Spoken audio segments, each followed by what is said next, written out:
seringkali kata yang berhubungan dengan kata persatuan itu adalah kata kerendahan hati.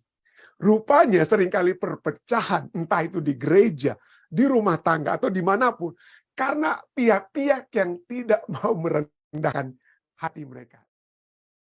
Kalau umat-umat Tuhan tidak bersatu, dunia tidak akan percaya tentang Yesus. Persatuan di antara orang percaya dengan Kristus akan secara alamiah menghasilkan persatuan di antara satu sama yang lain. Jadi kalau saya masih masalah, ada masalah dengan istri saya, tidak dapat bersatu dengan istri saya, ya misalnya, mungkin pertanyaan pertama adalah, adakah saya sudah bersatu dengan Tuhan? Pertumbuhan kita dalam kasih karunia, dalam sukacita, dalam kegunaan, semua tergantung pada persatuan kita dengan Kristus dan tingkatan iman yang kita miliki di dalam Dia. Rahasia untuk persatuan itu dari bagaimana kita melihat siapa diri saya sendiri dan bagaimana kita melihat orang lain. Jadi rencana Tuhan adalah mempersatukan segala sesuatu itu dalam Yesus. Pertanyaannya, bagaimanakah kita dapat bekerja selaras dengan rencana besar Allah ini? Kita harus melihat dengan kata lain, ya pelajar. Kita harus melihat bagaimana persatuan itu, apa sumbernya dan apa tujuannya. Itu pelajaran kita ya pada malam hari. Tapi kita lihatlah bagaimana persatuan itu adalah sesuatu hal yang seakan-akan dari sudut pandang manusia itu sulit untuk dicapai. Dari sejarah kita melihat bagaimana sejarah telah memisahkan satu bangsa dengan bangsa lainnya, satu kelompok dengan kelompok lainnya, satu umat manusia dengan umat manusia lainnya. Sejarah dunia yang paling menyedihkan seperti yang terjadi di Eropa ya. Bagaimana orang-orang Yahudi dipisahkan. Jadi pada saat Nazi Hitler berkuasa, apalagi mereka menguasai Polandia, maka orang-orang Yahudi itu dimasukkan ke dalam ghetto, dibangun tembok yang memisahkan. Ini untuk orang Yahudi, ini untuk orang-orang di luar yang bukan Yahudi. Tapi itulah yang terjadi. Dan ini tidak menjadi satu hal yang satu hal yang dapat diperbaiki dalam sejarah. Kenapa? Karena saat ini sendiri pun kalau Anda pergi ke Israel, Anda akan melihat adanya tembok pemisah antara orang-orang Palestina dan orang-orang Yahudi sendiri yang dibangun saat ini justru dibangun oleh orang-orang Yahudi. Tentu saja kita dapat mengerti kenapa mungkin kita dapat mendengar atau tidak tahu kalau kita bisa mengerti ya. Bagaimana orang Yahudi katakan, oh ini untuk keamanan kami. Kenapa? Karena kalau tidak nih orang-orang Palestina ini sering dengan sembarangan mereka menyeberang ke daerah Yerusalem ya.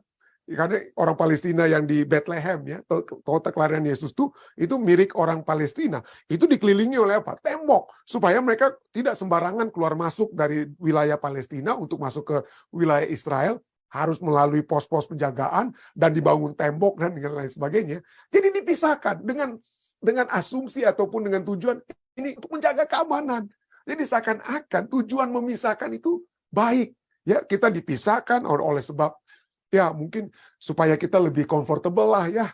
Karena biasanya orang itu lebih comfortable kalau mereka mungkin satu bahasa, satu suku, satu tradisi, satu kebudayaan, maka lebih serak mungkin, lebih gampang, nggak pusing-pusing kalau orang Indonesia ini bersatu dengan orang Filipina itu, aduh beda itu kebudayaannya. Jadi orang Indonesia ya masuklah gereja Indonesia, orang Filipina masuklah gereja Filipina, seperti begitu ya.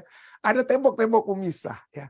Dan di Amerika Serikat sendiri, pusat kekristenan, Martin Luther King katakan yang paling menyedihkan, yang paling mengerikan adalah jam dikatakan ya. It is appalling.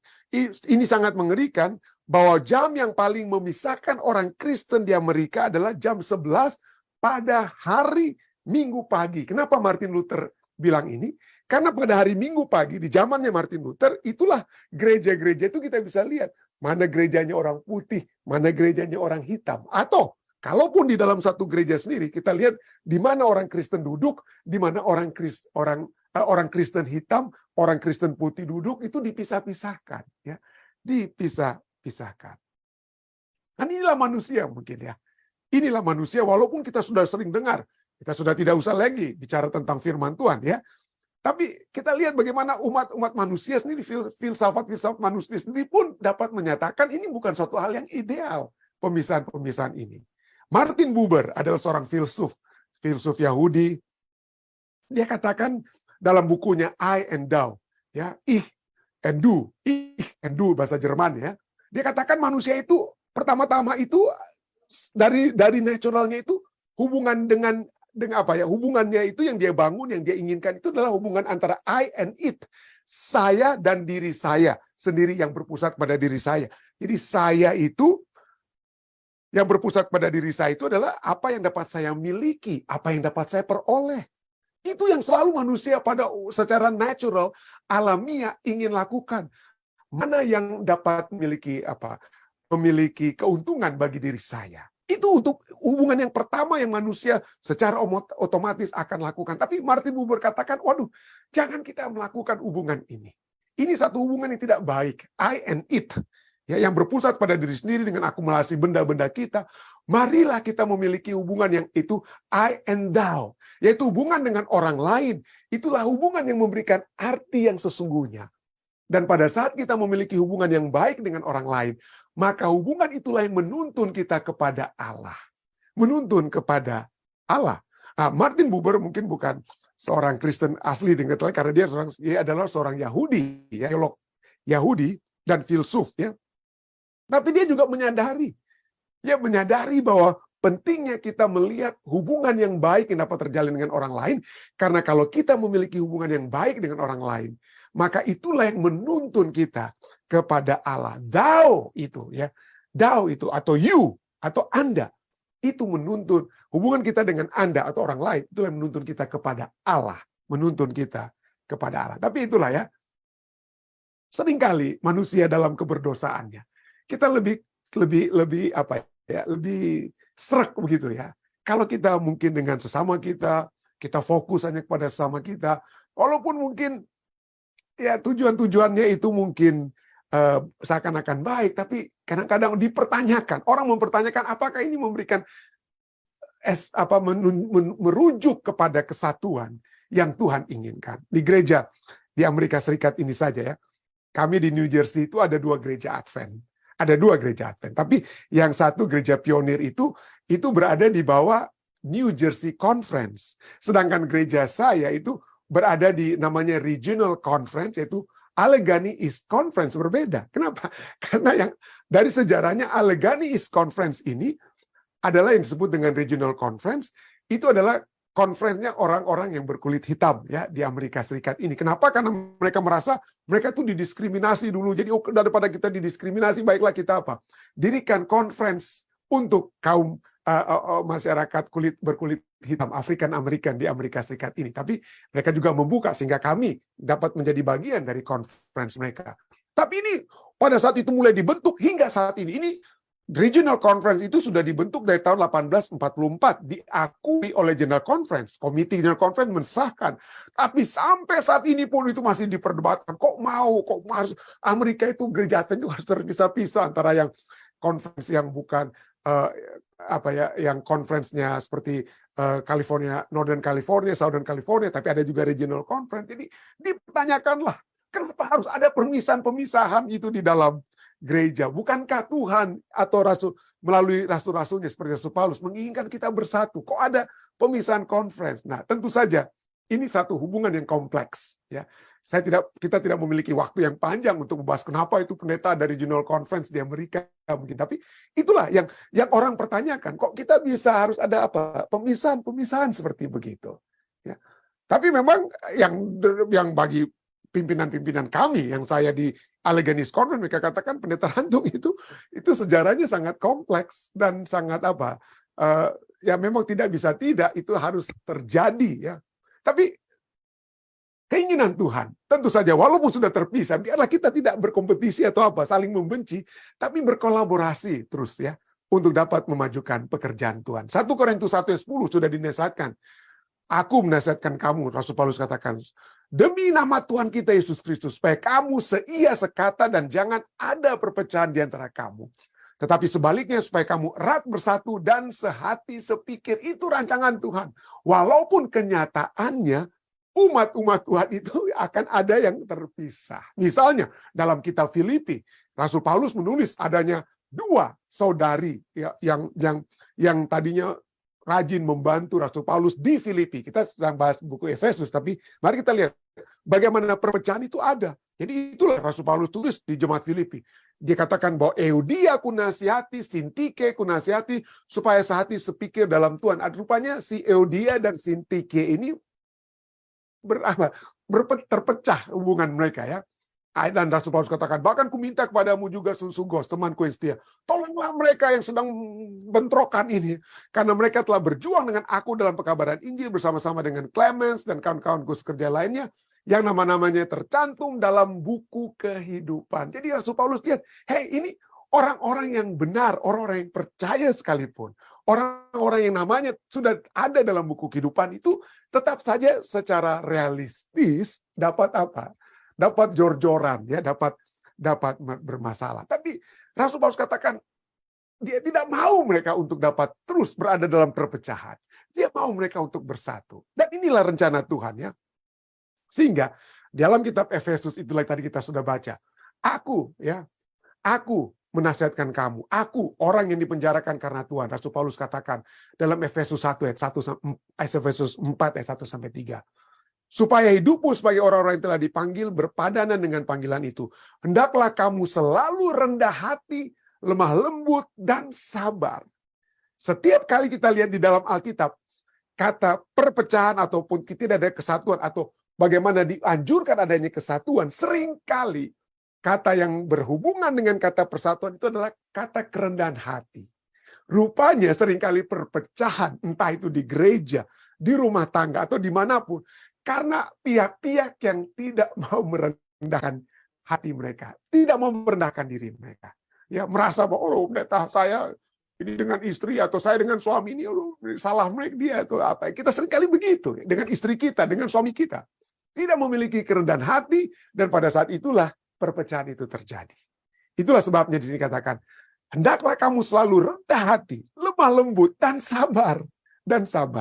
Tunjukkanlah kasihmu dalam hal saling membantu, dan berusahalah memelihara kesatuan roh oleh ikatan damai sejahtera. Saya memiliki satu khotbah tentang kata berusahalah memelihara. Ya. Karena kata ini, ya, bahasa Inggrisnya make every effort. Jadi buat lebih make every effort itu lebih keras itu daripada hanya berusaha sesungguhnya, ya, dari kata aslinya, ya.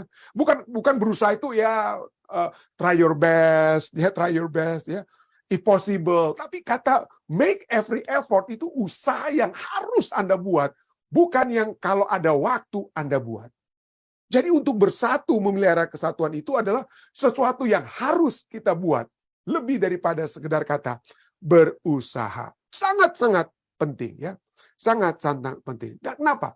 Kenapa ini sangat penting? Karena sebelum Yesus disalibkan sekalipun, dia berdoa, dan di dalam doanya itu kalau Anda membaca dalam Yohanes 17, kita mungkin tidak punya banyak waktu, ya. Bagaimana doa Yesus itu hanya satu, yaitu supaya umat-umatnya itu menjadi satu seperti Kristus dan Bapa itu menjadi apa? Satu. Kalau umat-umat Tuhan tidak bersatu, dunia tidak akan percaya tentang Yesus. Jadi ini poinnya kalau Anda membaca dalam Yohanes 17 ayat yang berikutnya itu ayat 22, ya, bukan 17 ayat 21, tapi yang terakhir itu adalah Yohanes 17 ayat 22. Jadi pada saat kita menjadi satu, disitulah kita dapat memiliki kuasa untuk membawa apa? Membawa orang lain disatukan dengan Kristus. Mendatukan. Jadi, dan untuk kita menjadi satu, Yesus dalam ayat-ayat ini, ya, dia ingin supaya murid-muridnya itu berfokus terlebih dahulu. Jadi kesatuan itu bukan berfokus pada siapa orang, ya, siapa pemimpin kita. Karena kalau pemimpin ini baik, mungkin dia akan menyatukan kita. Bukan. Persatuan yang selalu dinyatakan dalam Alkitab adalah persatuan pada saat kita disatukan dengan Kristus. Kalau kita tidak disatukan dengan Kristus, tidak ada persatuan dalam rumah tangga, tidak ada persatuan di dalam gereja, tidak ada persatuan di mana-mana. Kita harus pertama-tama disatukan di antara dengan Kristus. Jadi persatuan di antara orang percaya menurut buku Ellen White, ya, God's Amazing Grace halaman 210. Persatuan di antara orang percaya dengan Kristus akan secara alamiah menghasilkan persatuan di antara satu sama yang lain. Jadi kalau saya masih masalah ada masalah dengan istri saya, tidak dapat bersatu dengan istri saya, ya, misalnya, Mungkin pertanyaan pertama adalah, adakah saya sudah bersatu dengan Tuhan? Ya, bersatu dengan Kristus. Kenapa? Karena persatuan dengan Kristus secara alamiah akan menghasilkan persatuan di antara satu sama yang lain. Di mana ikatan persatuan itu adalah ikatan yang paling abadi dengan Kristus, adalah yang paling abadi di bumi. Kita bersatu di dalam Kristus seperti Kristus adalah satu dengan Bapa. Hanya dengan persatuan pribadi dengan Kristus, oleh persekutuan dengannya setiap hari, setiap jam. Waduh. Setiap hari, setiap jam, kita bisa menghasilkan buah-buah Roh Kudus. Pertumbuhan kita dalam kasih karunia, dalam sukacita, dalam kegunaan, semua tergantung pada persatuan kita dengan Kristus. Dan tingkatan iman yang kita miliki di dalam Dia. Penting sekali, persatuan dengan Kristus dan tingkatan apa? Tingkatan iman. Jadi tidak heran, ada yang katakan bahwa unity, it start with you, if not you, then who? Ada yang katakan ya, unity itu seakan-akan ini orang dunia punya statement. Unity apa? Unity start with you. Wah, seakan-akan kita itu bisa apa? Bagus sekali seperti kutipan ini. Kita lah yang akan menjadi persatuan, tapi sesungguhnya tidak ya. Itu bukan pekerjaan kita. It start with God. It start with God. Nah, Mike Timmis dalam bukunya Between Two Worlds dia katakan, we do not work for unity. Kita tidak bekerja melalui untuk dapat menjadi persatuan ya. We work to end and erase this unity. Yang kita lakukan adalah untuk menghilangkan perpecahan atau ketidaksatuan kita ya. Unity is of God, dia katakan, bukan mulaikan dari kita. Unity is of God. Unity itu adalah sesuatu yang dihasilkan oleh Tuhan, tapi yang dihasilkan oleh manusia adalah perpecahan. Yang dihasilkan manusia adalah perpecahan. Jadi disinilah kita lihat bahwa unity itu bukan mulaikan dengan kita. Itu adalah sumbernya, itu adalah Roh Kudus. Efesus 4 ayat 3 katakan, dan berusahalah memelihara kesatuan roh. Kesatuan itu diberikan oleh roh, oleh ikatan damai sejahtera. Jadi sumber persatuan itu adalah Roh Kudus yang melembutkan hati kita, yang membuat kita lebih sabar, yang membuat kita rendah hati. Dan pada saat buah roh itu kasih kan, buah roh itu kasih yang membawa kelembutan, kesabaran dan lain sebagainya ya. Itu adalah pekerjaan Roh Kudus, bukan pekerjaan kita. Sumbernya Roh Kudus dengan tujuan apa? Tujuannya itu bukan supaya pendeta kami harus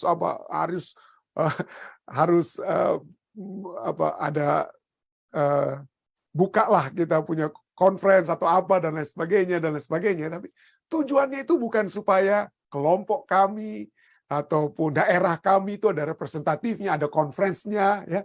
Tapi tujuannya itu adalah kepenuhan iman dalam Kristus. Itu tujuan daripada pemberian kesatuan yang Tuhan berikan. Efesus 4:13 katakan, sampai kita semua telah mencapai kesatuan iman dan pengetahuan yang benar tentang anak Allah, kedewasaan penuh dan tingkat pertumbuhan yang sesuai dengan kepenuhan Kristus. Itu tujuannya.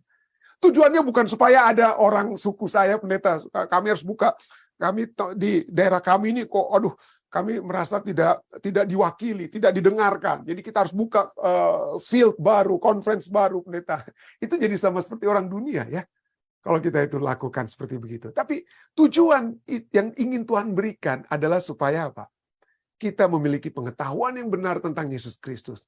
Memiliki kedewasaan rohani. Tingkat pertumbuhan yang sesuai dengan kepenuhan Kristus. Jadi kedewasaan rohani. Jadi dari from unity dengan terakhir. Jadi from unity of the spirit, dari persatuan roh itulah, maka kita akan mendapatkan apa? Persatuan iman. Jadi kalau sering kita bertanya ya, ini bagaimana caranya supaya ada persatuan di gereja? Pertama-tama pertanyaannya, apakah kita sudah disatukan? Kitakah sudah memiliki Kristus? Dengan Kristus dalam diri kita pada saat Roh Kudus membawa Kristus masuk dalam hati kita. Kalau itu dapat terjadi, maka kita kemudian akan dapat dituntun untuk bersatu dengan anggota keluarga kita, dengan sesama anggota jemaat kita. Jadi poinnya adalah bahwa itu adalah satu hal yang Roh Kudus berikan agar supaya kita dapat apa?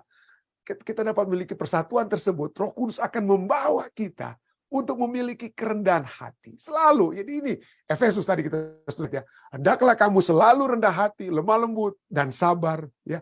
Tunjukkanlah kasihmu dalam saling membantu, dalam hal saling membantu dan berusaha memelihara kesatuan roh oleh ikatan damai sejahtera. Jadi bagaimanakah kita memiliki persatuan itu tergantung dari 2 poin berdasarkan ayat ini ya. Rahasia untuk persatuan itu dari bagaimana kita melihat siapa diri saya sendiri dan bagaimana kita melihat orang lain. Ya, bagaimana kita melihat orang lain. Jadi kita sudah lihat persatuan, ingat tadi sudah lihat bahwa persatuan itu adalah sesuatu hal yang berhubungan dengan kata apa? Kerendahan hati, ya, kerendahan hati, kesabaran. Ya, jadi poin pertama supaya kita dapat disatukan itu kita harus melihat siapa diri kita. Apakah kita ini orang penting? Apakah kita ini orang yang harus diutamakan? Ya, daripada orang lain itu lebih rendah dari kita atau apalah ya. Firman Tuhan sudah cukup jelas. Katakan apa ya? Hendaklah dengan rendah hati seorang menganggap yang lain lebih utama daripada dirinya sendiri. Seringkali pertengkaran, ketidakadanya perpecahan itu terjadi karena kita menganggap, oh saya ini siapa saya ini? Ya, kenapa saya harus diremehkan? Ya, itu seringkali merasa seperti itu. Tapi Filipi mengajarkan bagaimana Yesus yang mengosongkan dirinya, rela bahkan mati sebagai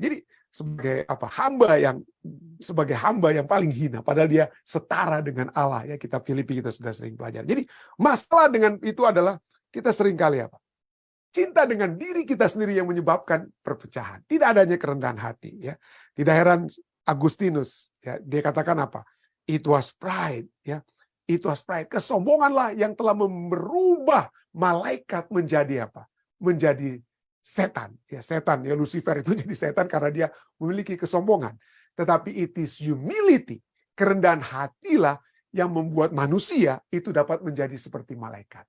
Jadi kalau saudara dan saya, kalau kita dengan pertolongan Tuhan, dengan kuasa Roh Kudus memiliki kerendahan hati, maka kita dapat menjadi malaikat dengan kata lain yang dinyatakan oleh Saint Agustinus. Jadi poin pertama ya, marilah kita memiliki humility itu. 1 Korintus 3:3 katakan, kita masih manusia duniawi, sebab jika di antara kamu dari hati ada perselisihan, bukankah hal itu menunjukkan bahwa kamu manusia duniawi dan bahwa kamu hidup secara manusiawi? Jadi jangan pikir kalau harga diri saya, saya direndahkan, dihina dan lain sebagainya. Well, itu mungkin dari sudut pandang manusia itu nggak boleh kita diperlakukan seperti itu. Tapi dari sudut pandang surgawi, apa yang terjadi dengan Yesus? Ya, apa yang telah terjadi dengan Yesus? Jadi humility, lalu apalagi kita sudah baca tadi, gentleness, ya, kebaikan hati, kerendahan hati, ya, humility, kerendahan hati, kebaikan hati. Filipi 4:5 katakan, hendaklah kebaikan hatimu diketahui semua orang. Artinya bukan supaya orang puji-puji kita, tapi biarlah kita melakukannya selalu. Bukan hanya sekali-sekali untuk apa, tapi kebaikan hatimu diketahui. Artinya semua orang, walaupun kita tidak ingin pamerkan hal tersebut, tapi orang apa? Orang mengetahuinya. Orang mengetahui. Jadi inilah kedua poin ya yang kita lihat hubungannya. Jadi kebaikan hati ya. Max Lucado dia katakan ya, I choose gentleness. Saya memilih kerendahan hati yang apa? Hati yang kebaikan hati. I choose gentleness atau lembutan ya. Nothing is won by force. Tidak ada hal yang dapat dimenangkan melalui paksaan. Saya memilih untuk menjadi apa? Gentle, menjadi lemah lembut. If I raise my voice, ini menarik sekali dia tulis. Kalau saya meninggikan suara saya, biarlah suara yang tinggi itu hanyalah pada saat terjadi pada saat saya memuji Tuhan. Kalau saya mengepulkan jari-jari tangan saya ini, if I clench my fist, may it be on in prayer. Jadi pada saat saya begini bukan karena saya marah pada orang lain, tapi karena saya berdoa. If I make a demand, kalau saya menuntut sesuatu, biarlah yang saya tuntut itu adalah sesuatu bukan dari orang lain supaya jangan menghina saya, tapi biarlah saya yang jangan menghina orang lain, melakukan kebaikan. Yang ketiga, kita sudah lihat dari Efesus dikatakan apa ya? Yang tadi humility, gentleness, dan ketiga adalah kesabaran. Kita diminta Efesus 2:4 ayat 2 dan 3 katakan humble, humility, gentle, dan apa? Kesabaran. Kita harus memiliki kesabaran, ya. Memiliki kesabaran. Jadi tanpa kesabaran, menurut Mother Teresa dikatakan tanpa kesabaran kita tidak akan mempelajari hal yang banyak. We will learn less in life. Kita akan melihat sedikit saja. Tanpa kesabaran kita tidak akan mendapatkan pelajaran yang banyak. Kita tidak dapat melihat hal yang banyak. Kita tidak dapat merasakan hal yang banyak. Kita tidak bisa mendengarkan hal yang banyak. Dan ironisnya menurut Mother Teresa, pada saat kita ingin cepat-cepat, tidak sabar. Kita maunya hidup dunia sekarang seperti sekarang, cepat-cepat. Biasanya orang yang cepat-cepat itu dan ingin yang lebih banyak, justru mereka mendapatkan sedikit. Justru mendapatkan sedikit. Dan poin yang terakhir, rahasia terakhir menurut kitab Efesus supaya kita dapat memiliki kesatuan. Selain kita memiliki humility, selain kita memiliki kelembutan dan juga kesabaran adalah kasih. Efesus 4 ayat 2-3 katakan selain itu bearing with one another in love. Ya, saling menanggung satu dengan yang lain di dalam kasih. Di dalam kasih. Saya berdoa kiranya persatuan dalam rumah tangga kita, persatuan dalam gereja itu dapat terjadi. Kapan? Pada saat kita saling merendahkan diri kita. Saling merendahkan, saling memiliki kesabaran, ya, kesabaran, gentleness, kelembutan, dan khususnya kita memiliki kasih. Kiranya ini dapat menjadi satu bagian kita semua yang akan menyatukan, ya, keluarga kita, menyatukan gereja kita, menyatukan umat-umat Tuhan yang sedang menantikan kedatangan Yesus yang kedua kali. Saya bawa ini dalam nama Yesus. Amin.